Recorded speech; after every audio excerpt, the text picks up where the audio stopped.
Financial review members wish to debate is the financial review of the Ministry of the Environment. Will members please turn to Local Government and Environment Committee's report, and the question is that the report of the Local Government and Environment Committee on the 2009-10 financial review of the Ministry for the Environment be noted. Mr Chairman. Honourable Nick Smith. Mr Chairman, I want to thank the Local Government and Environment Select Committee for their report on the excellent performance that the Ministry for the Environment achieved in the first full year under the National John Key-led government.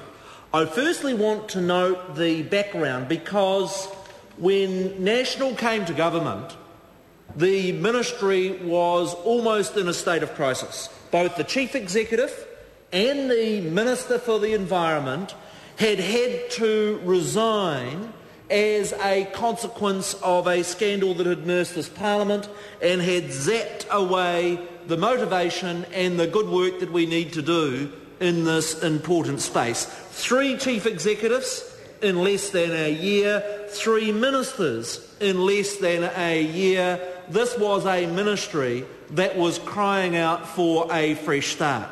And what the financial review shows is actually quite stunning and progressive change, consistent with the blue-green agenda that this government came to office with. Let me just go through some of the achievements in that financial year. Firstly, the implementation of the Waste Levy and implementation of the Waste Minimisation Act that has seen real green growth, with a whole number of new businesses from Kaitaia to Bluff starting up in that blue-green space. Let me give an example. In Southland, of which I know the Chair would have some interest, new businesses recycling antifreeze so that those wastes do not end up in our drains. A good program.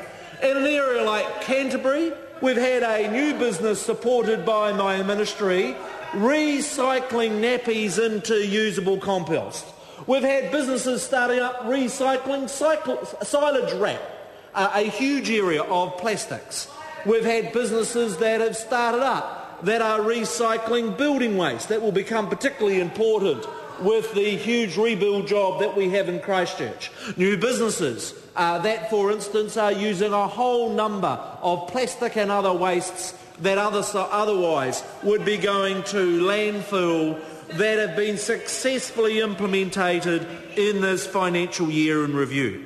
And we've had the very successful implementation of the emissions trading scheme. And let me give you 2 key outcomes that are so important to New Zealand's environmental performance. Under the Labour years, despite all the rhetoric on climate change, 70% of the new generation stations that were built were thermal power stations.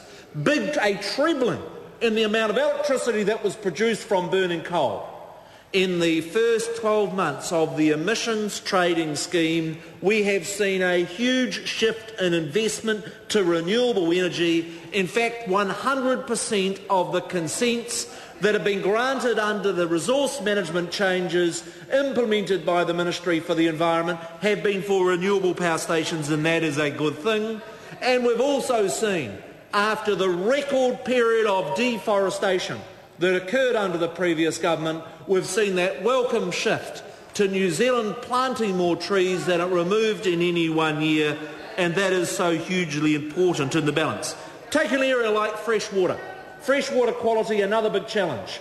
What the Ministry did in this financial year, supported by this government, is a 5-fold increase in the amount that this government is investing in freshwater quality.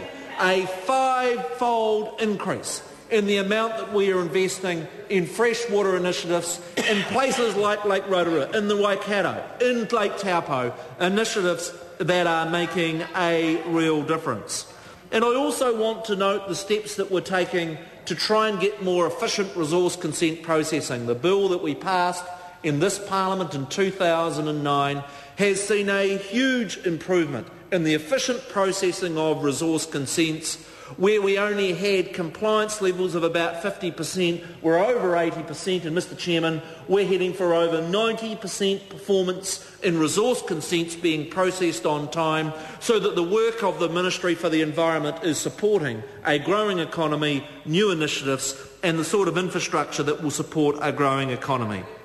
The last point I wish to make on that blue-green agenda is in terms of the Environment Protection Authority and the work that the Ministry has successfully done for that new authority that had its first stage last year, moving this year to full implementation. We really have a successful blue-green agenda being advanced by the Environment Ministry. The question is that the report of the Local Government and Environment Committee on the 2019 financial review of the Ministry for the Environment be noted. Those of that opinion will say aye.